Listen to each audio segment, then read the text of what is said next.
YouTube? It's your boy G-reg, man. We are back with another video.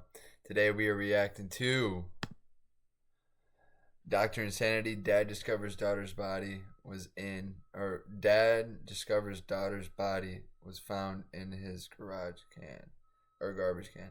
All right, yeah, that's not okay. Whatever. First, I'd like to give a big shout out to the man above, our Lord and Savior Jesus Christ, and I want to thank him for allowing me to share this video with you and give my opinion on what I think and everything about this video. With that, let's get into it.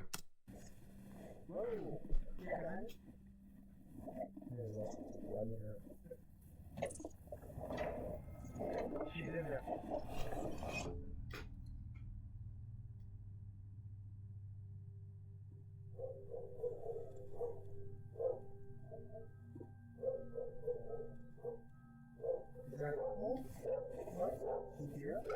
Police are at the home of Keith and Amber Zotto. Amber's mother, Betty, had called 911 earlier that day, asking officers to check on her daughter. Amber hadn't responded to any calls or messages in 2 days, and Betty feared the worst. The officers arriving at the scene initially expected a routine missing persons call, but what sat inside the house would be far more twisted and disturbing than anyone could have imagined. Show me your hand! I got the dog! Get him! To the ground! He's reaching! Stop!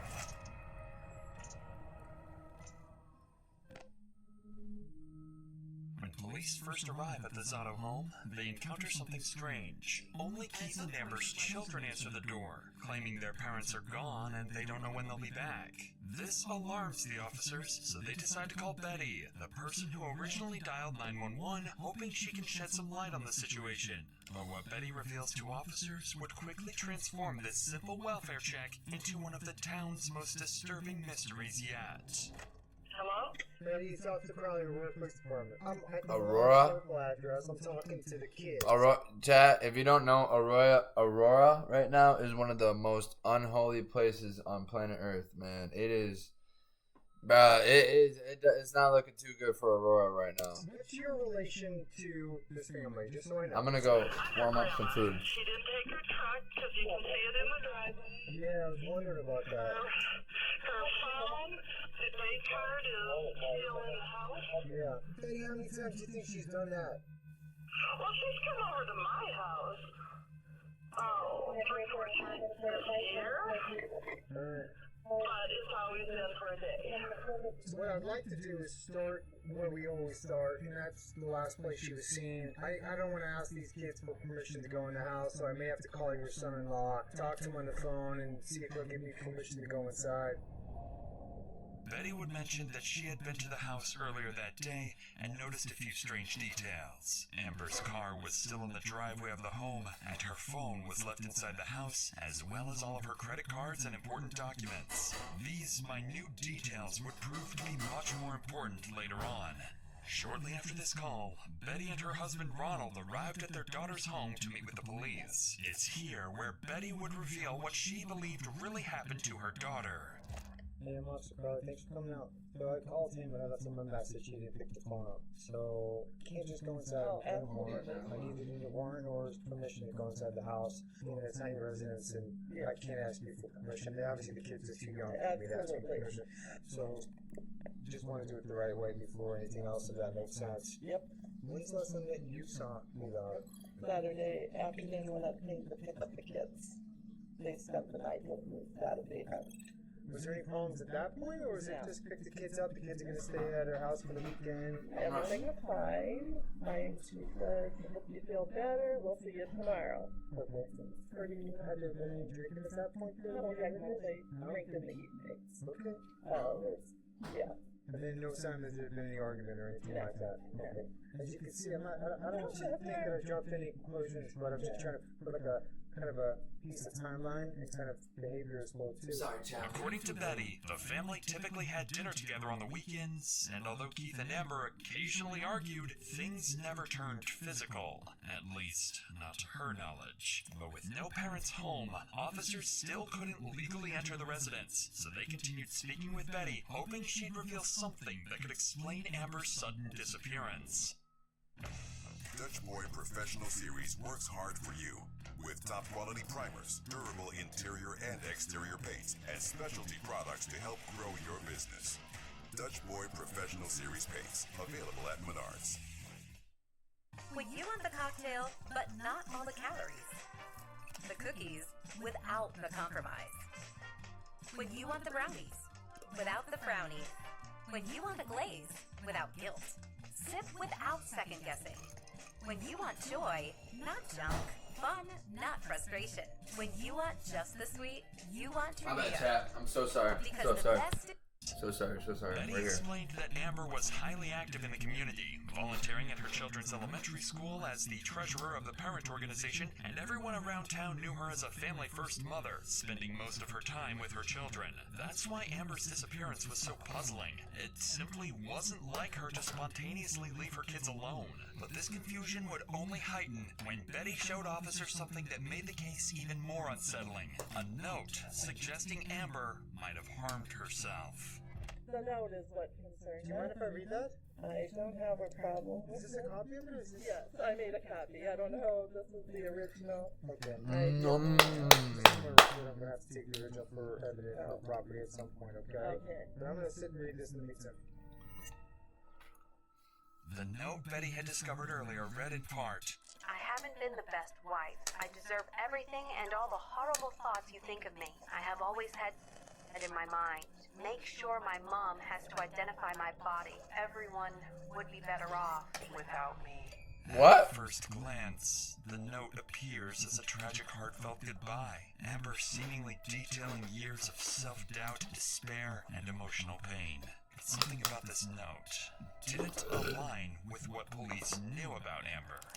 According to her mother, whenever Amber and Keith fought, Amber always stayed at her parents' house and had never just... Chat, if you're in a relationship and you have to leave the house or the household multiple times and it's a regular thing, it's common, disappeared. Certainly not without Go find contacting Jesus. her family first. And although Betty clarified that her daughter had a history of self-harm ideation and emotional struggles, the note's tone sounded off. Especially the disturbingly specific instructions for her own mother to identify her body, which seemed strangely cruel. To investigators, these unusual details hinted at the chilling possibility that the note wasn't exactly what it appeared. They began to suspect Amber might not have written these words freely. Something wasn't right. So based on these signs, officers decided to speak with Betty again, this time on the oddities found inside the note. Do you think it's something that could harm her in any way? Would you have any information or inkling that might happen? No. Okay. If she walked. holy Holy crap, she's got a big old chin. She has walked to our house. We're in a cemetery. When she's been drinking and I understand. Of course. I agree. That's why I'm so concerned. And that's why I searched Sunrise Park, because that's the closest park to here.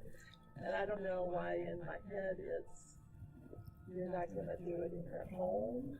You might do it in your home.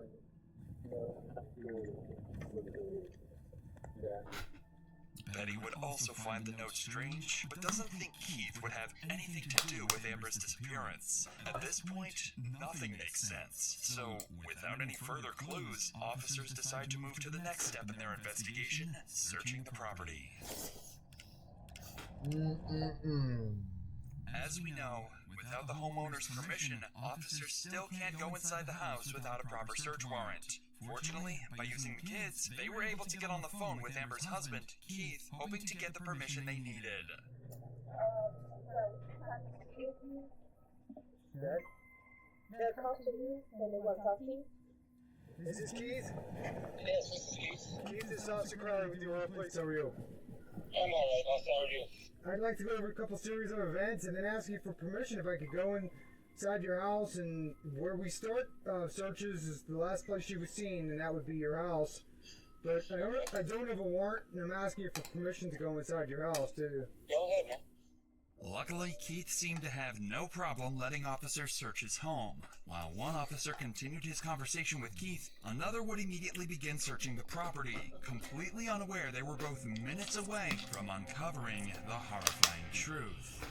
But before we continue, it's worth noting that covering stories like this, you realize just how much people are forced to carry. Fear, trauma, even the day-to-day... Chat, the best therapist in the world is Jesus. Go find him. Ho, ho, ho.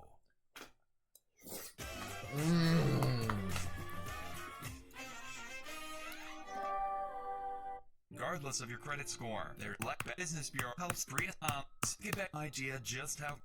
So Keith gave verbal consent for us to go in the house. I'm just gonna go in. If you want to come with me, I will, because I'd like you to show me. Okay. Where did you find the notebook? In the garage. In the garage. They literally live there. Okay, let's start there then. So Keith, in a bigger picture, what's going on? Man, me and Amber drink a lot.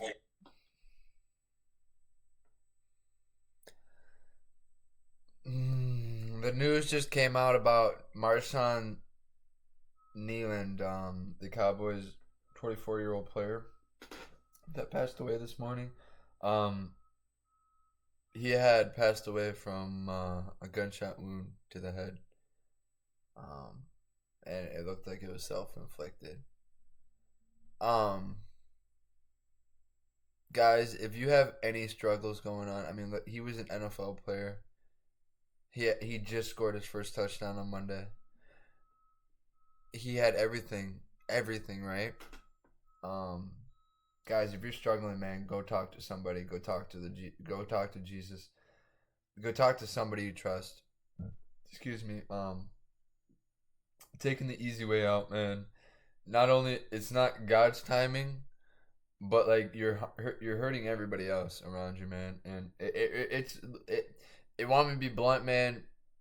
Taking your own life is probably the most selfish thing you can ever do, because you have how many people that love you and want you to live and care for you. And he just took the easy way out, man. And yeah, I don't know. But R.I.P. Marshawn, man. She likes to walk away, or actually drive away, and I took her keys from her, so she couldn't drive away.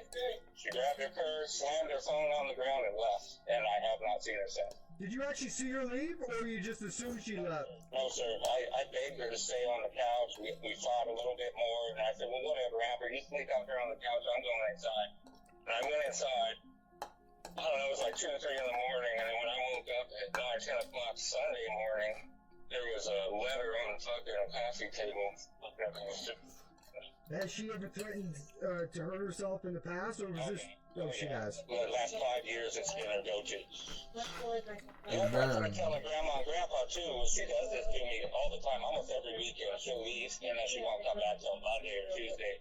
And then my kids get all mad at me because I let her back in.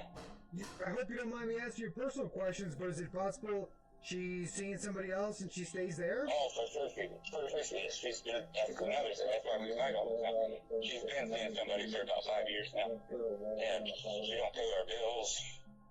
That's why we always fight, man. Based on Keith and Betty's statements, both were aware Amber had struggled emotionally in the past, but neither realized just how serious the situation had become, or how tragically wrong their assumptions would soon turn out to be. Von Miller poster? What's the book when you found it? Right here. Okay. And you recognized her handwriting? Yes. Okay. It's unmistakable. Okay. Okay, this argument, you guys are arguing about her seeing somebody, or were you guys arguing about lots of stuff? Well, that always comes into play, but this particular argument was about her not paying my mortgage for 6 months. I give her all my money. I just cash my check and she pays all the bills. And lately she hasn't been paying her bills. Hey, Keith, did it get physical at all, or was it just arguing? Yeah, we've been physical a couple of times, but I want to say Saturday night, no. You know, this is a fair question. Is there any chance that you hurt her in any way? I fucking hope not, dude. I fucking hope not. But yeah, there's a possibility. I mean, I'm hoping not, but like I said, I don't remember shit. Me and Amber go through this shit all the time, and she always comes back. Okay. The only thing I'm worried about is she always goes to her fucking mom's house. She doesn't go anywhere. She does go somewhere else, but she always ends up at her mom's house. Listening carefully to Keith's account, the officer initially found him credible as he described an argument about money and Amber's alleged infidelity. But the officer's concern grew when Keith admitted he'd been heavily intoxicated and couldn't remember if things turned physical. Suddenly, the possibility that Amber hadn't actually walked away became disturbingly real. Officers now suspected more clues were hidden inside the home. A drunken fight, maybe getting physical. Whatever happened, the answers were likely somewhere inside. He gave me permission. I have it on my body camera, recorded it. Okay. He gave me full permission to look in the house. So. Are they generally friendly?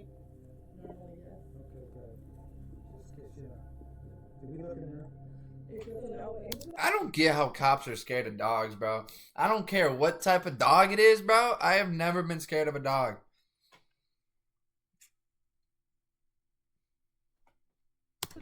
Never. Because I could bully a dog, bro. I've had bulldogs, pit bull XLs, German shepherds, bro.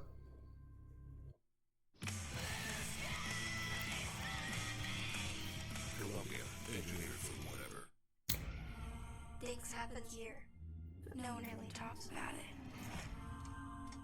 We have 25 disappearances. 7 confirmed deaths. What?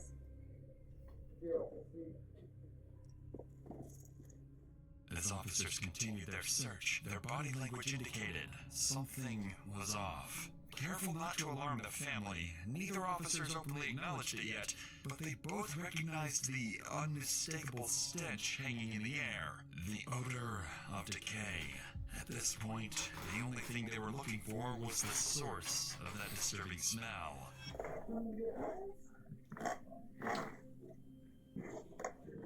Oh shit, they find it with her right there. No, it's just that. It's right here.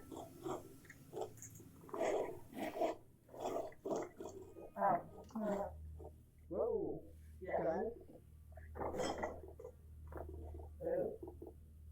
Magazine. Okay. Do we want to call someone? Yeah. Okay. Yeah.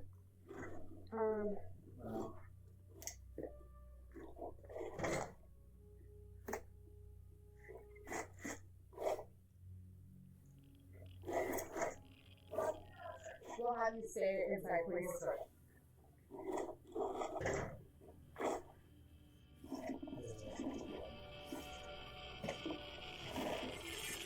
She's in there. Inside the trash can in the garage was a gun, and underneath that was Amber's decaying body with a gunshot wound to the head, discarded with the rest of the garbage. This was now a crime scene, and police immediately began to suspect that this was far from self-inflicted. When I searched the house, and I feel that was, something funky, I looked in that trash bin. Okay. There was nothing in it. Well, when was that? When did... I was here about 9 a.m. Okay. There was not... I would have noticed that. Okay. The top was the carpets, and because of the smell, I literally crashed it. I was going to see forensic files. It was not there. So somebody's been here. Okay. And the kids are sleeping, and they are unaware of being here. Okay. But, so somebody did that. Okay. Ready? What's your first name? Ron, can you get kids? Are they still waiting in your house? Strangely, although Betty had noticed the same foul odor of decay earlier, she didn't realize its implications, instead believing, or perhaps choosing to believe, that all this concern was simply because of the firearm police discovered in the trash can. Betty didn't know it yet, but her statement would soon cast serious suspicion on her, making detectives question whether she herself had played a role in Amber's death. For now, though, officers had to secure the area and move Amber's family away from the gruesome scene. I don't want the kids to see. I mean, this isn't nice. So, if you look here, obviously there's a gun there, but if you look here, you can see her foot. She weighs about 160, 170 pounds.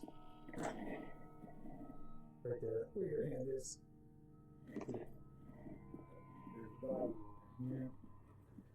So, I called Reno. He's calling it to you, and I know he sent me to. While officers waited for the Major Crimes Unit to arrive and process the scene for forensic evidence, they began to grapple with several troubling inconsistencies surrounding Amber's family. Keith had admitted to being heavily intoxicated the night Amber disappeared. He couldn't say for certain whether his argument with Amber had turned violent, only that things had gotten heated, and that much of the night was a blur. But Keith wasn't the only one officers considered a suspect. Amber's mother, Betty, claimed she had checked the trash can earlier that morning and had seen no sign of Amber's body or the gun. Yet, just hours later, both appeared right there in plain sight, exactly where she swore she'd already searched. Even stranger to officers was Betty's demeanor. Despite the horrifying situation unfolding around her, and the possibility that her daughter had taken her own life, she remained unusually calm, at times even casual. And then there was the note. Supposedly written by Amber, its wording struck investigators as strange, too composed, almost performative. Dutch Boy Professional Series works hard for you, in-store and on the job site, with top-quality, durable paints. Now Still, in a situation as dark and desperate as contemplating suicide, people sometimes write in ways that defy logic or expectations. At this point, everyone's story seemed suspiciously incomplete, and anyone could be responsible in the eyes of detectives. Investigators started realizing that Amber's murder might be far more complicated than they initially thought. So, to investigate these disturbing possibilities, police knew they'd soon need to sit down with Amber's family and carefully interview each member to uncover who might be hiding something. But before doing that, officers needed to finish one crucial step: a final, thorough search of the Zotto home, carefully looking for any signs of violence or attempted cover-up. And sure enough, it didn't take long before they started noticing blood spatter throughout the house. So, a lot of these carpet pieces now, I wonder if the carpet went all the way back. Or, I didn't see like splattered. Or, so the book was right here. There was space open with the last page showing, and that bill was on top of it. No red pen.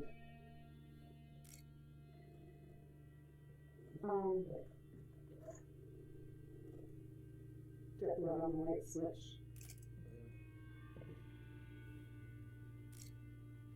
We've got a lot of blood on the sink. Yeah, so we left it the way we found it as well, too. The way the door was when we searched. But yeah, we found a little bit of obvious blood in the kitchen and the sink as well, too, so. Within minutes, officers found clear evidence that something violent had occurred before Amber's body ended up in the trash can. Their first sign that foul play was likely involved. Additionally, the Major Crimes Unit documented critical forensic evidence, including the silver revolver found over Amber's concealed body, blood spatter around the trash can, and debris deliberately placed to hide her remains. Despite these findings pointing towards foul play, detectives still needed clarity on whether Amber's death was a premeditated act or the result of a heated argument. Well, the gun and the mag don't... Okay, I hope you guys realize that mag doesn't go with that gun. But they're going to have to find out if that's the same gun or if that's This ain't. Violently out of control. But You there are guys two know it. major My bad. issues preventing them from answering this crucial question. First, Keith was nowhere to be seen, and his phone had gone completely unreachable. Second, and most important, detectives had yet to determine exactly who was responsible, because at this point, several people remained under suspicion, including Amber's mother and even her own children. Police didn't know yet, but in the coming hours, these questions would be fully answered, and the case would take a completely unexpected turn. So, to fill in these gaps, all of Amber's closest family members were transported to the police station for questioning. Detectives hoped they could uncover each member's potential motives, credibility, and who was hiding secrets, and finally reveal who might actually be responsible for Amber's murder. I don't want to falsely alarm you, but I also believe in being as honest as we can with loved ones. We may have found Amber. No. Yeah, but we're not completely sure yet, Ron. Just do it. Just do it. We're not pointing fingers or making accusations at this time, but is there any reason Keith would hurt her? I don't know. I really don't. I wish I could tell you more. I don't. Either accidentally or intentionally, would he hurt or kill her? If he were an administrator, would she protect him? She probably would. So I went out there and I seen the letter for it was a 4.5 page note. And it's very important. I looked in that trash bin. Okay. It had an ungodly trash odor, honestly. But I tried to, there's some carpet squares on the top. I tried to lift it up, make sure there was nothing under it. But I don't know what I was expecting, but I did. So I absolutely looked in that bin. That'll be important. And didn't see anything, and I went out. Let's talk a little bit about, I guess, the fighting. And what do you know why? Yeah, I do know why. Okay. My mom cheats on my dad, and, like, she's not good at it, I guess. And, like, so he finds out, and then they just go at it. Because she, like, tries to lie about it, but he has evidence of her doing it. And so, like, it's like, yeah. Okay. And the last Saturday isn't just a couple days ago? Yeah, last Friday was the last time I seen her. Okay.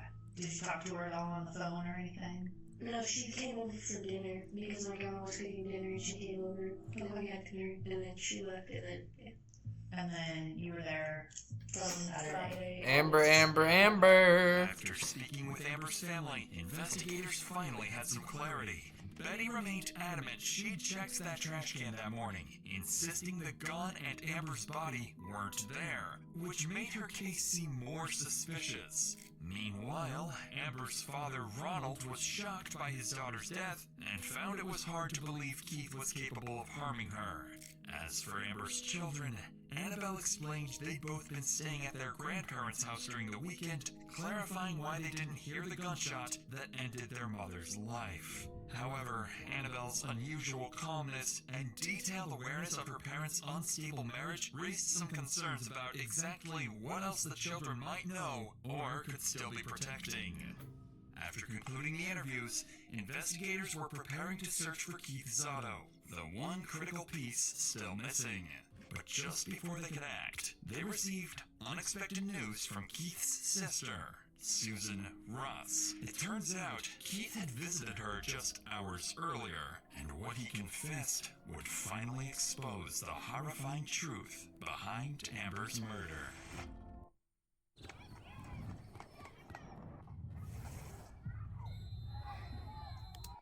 And chat, you want to know how much it would cost to get one full Nike outfit? You want to know how much it would cost? Socks, $25. Shoes, I'll give them $125 for shoes. No, we'll go $125 to $200 for shoes, right? So we'll go $150, right? So we're at $175 for the shoes and socks alone. Pants, $60. Yes. So we're at what? What were we at? 170, 175 plus 60. So then what do we got? left. 25 minus 60. What is that? 25 minus 60. Is that 35, right? Yeah. So then we got 235 plus a Nike shirt, which is $50, 285. Plus a coat, a puffer, which is $250. So double that. 285, 485 plus 50, 535. And then a hat, we'll just say it's 25 to 50. We'll give him 50. So $600 for one Nike fit. Nike, you are ripping people off. It is crazy work.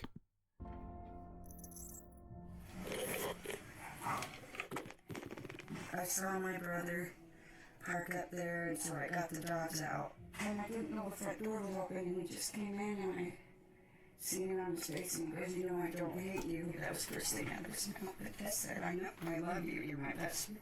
Okay? And then I said, it's Amber that's trying to keep us apart. Okay? And he just looked at me, started crying, and he said, oh my God, what'd you do? Okay? And I asked him if Amber was okay. And then he looked at me and he said, you know what, I don't remember anything. Okay? I just remember waking up and seeing her. Okay? I asked him, what the hell happened, to tell me what he did? Okay?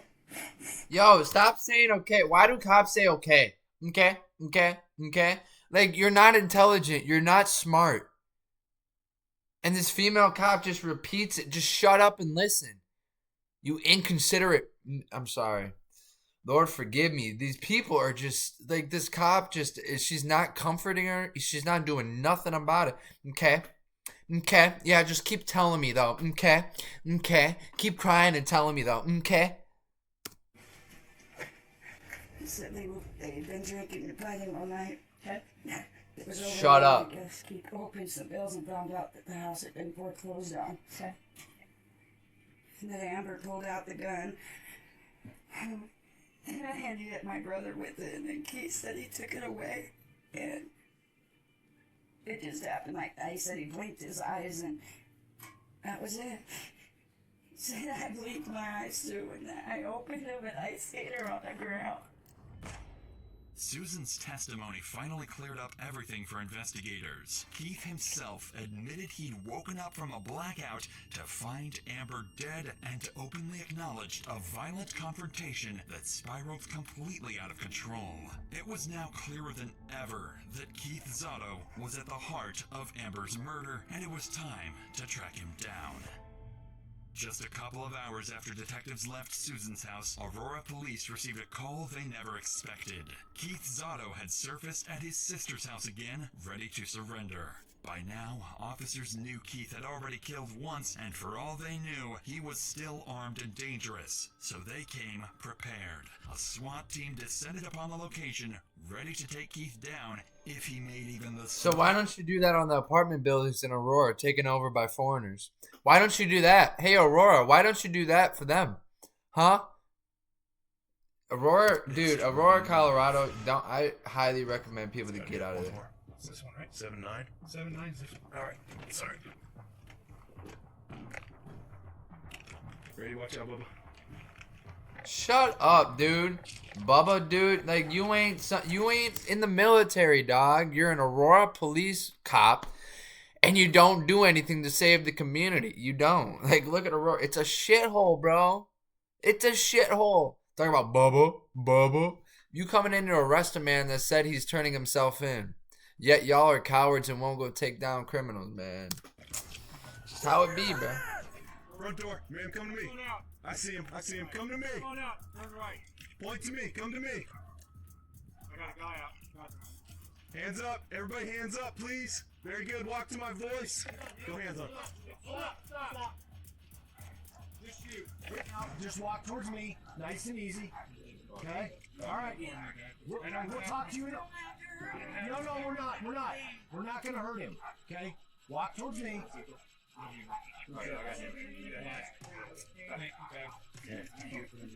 No. Just keep walking. Walk towards this guy. Very good, you good, man. Very good, very good. Very good, right here. There you go. Good try right there, man. Yes, sir. Long guns, yeah, feel free to go ahead and make here. What are you going in the house for? It all looks normal. Bro, if you just want to hold it, I'll be trapped with you. Y'all just doing search warrants, aren't you? Is that your mom, and who else is the other lady? Gotcha. Okay, man. Very good. We appreciate you coming out, bud. We'll explain it all to you, okay? Okay, buddy. Okay. Okay, there you go. Remember, but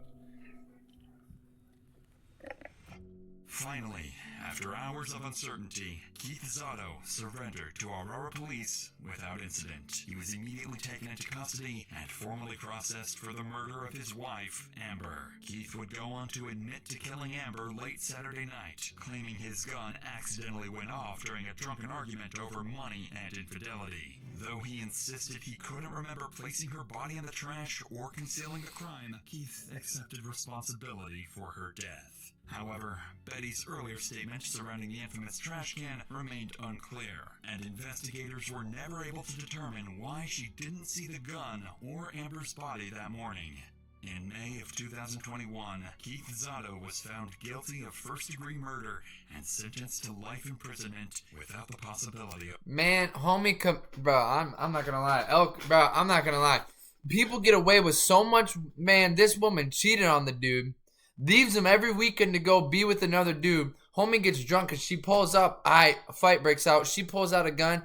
And he takes it away and shoots her. And he's the bad guy. He's labeled a murderer. And then gets life in prison without parole. But then there's gangbangers out there that go and kill 13 people in Chicago, right? And then they get 15 years in prison with the possibility of parole. This is so corrupt, bro.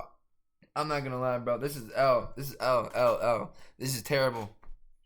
Colorado, I will never back you guys up. Beautiful state, terrible people. I will say that till I die, man. Colorado is the closest thing to hell, bro. And I'm just going to say that right now, right here. That is insane. Insane, brother. That is insane. He admitted to everything. Y'all are... Amber, man, she didn't make it up. I'm not going to lie. Neither one of these people are going to go to heaven, but like, yo, Amber, you're... I'm not going to say she deserved it, but she had some stuff coming for her, and she got bit in the ass. All I'm going to say, man. Yeah, I don't mess with the cheating. I don't. If you cheat, bro, you're such a... Like, if your kid knows about it, you're messed up. Amber, yeah, I'm just going to say, Amber, you were a terrible person. I don't care, man. That's what I'm going to end the video off on. And but yeah, no, there's nothing else, man. Amber, if you were a good, loving, faithful wife, none of this would have happened. And yes, I'm saying it. Yeah, it's your fault. Yeah, cancel me. I don't care. Ooh. Homie admitted to it when she was sober, bro. She decided to pull up when he was drunk. She decided to pull the gun, right? He took the gun. He was blacking out. Went like that, man. That's what happens. Now do I defend? Am I saying Keith is a good guy and all this yada yada? No. But Amber, I hope in your next life, I hope you stay faithful and you're not a cheating. You know what? But yeah. If you guys like this video, make sure to like it up, sub up. I will see y'all in the next one. Peace.